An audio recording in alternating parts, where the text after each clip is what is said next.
সিলেট শহরে ভাষার মাস ফেব্রুয়ারি বরণে বর্ণমালা মিছিল অনুষ্ঠিত হয়েছে।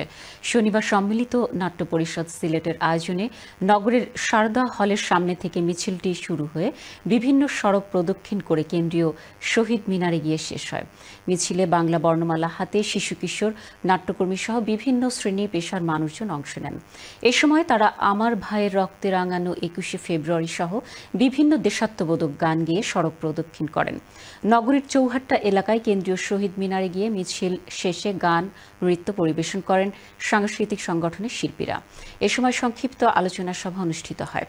মিছিলে সিলেট সিটি কর্পোরেশনের সাবেক মেয়র ও বিএনপি চেয়ারপারসনের উপদেষ্টা আরিফুল হক চৌধুরী, শিল্পকলা একাডেমির কেন্দ্রীয় সদস্য শামসুল বাসিত শেরো, সিলেটের জ্যেষ্ঠ সাংবাদিক আল আজাদ, সিলেট জেলা প্রেস ক্লাবের সভাপতি মঈনউদ্দিন, সাধারণ সম্পাদক নাসির উদ্দিন, সম্মিলিত নাট্য পরিষদের প্রধান পরিচালক অরিন্দম দত্ত চন্দন, পরিচালক অর্ধেন্দ্র দাস এবং সাধারণ সম্পাদক মুস্তাক আহমেদ অংশ নেন। এই মাস আমাদের জাগরণের মাস, অন্যায়ের বিরুদ্ধে, অসত্যের বিরুদ্ধে, অবিচারের বিরুদ্ধে।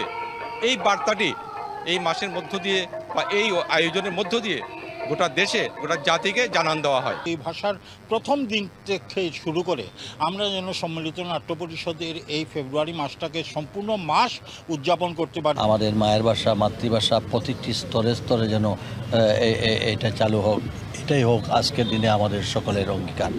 শুভেচ্ছা সবাইকে।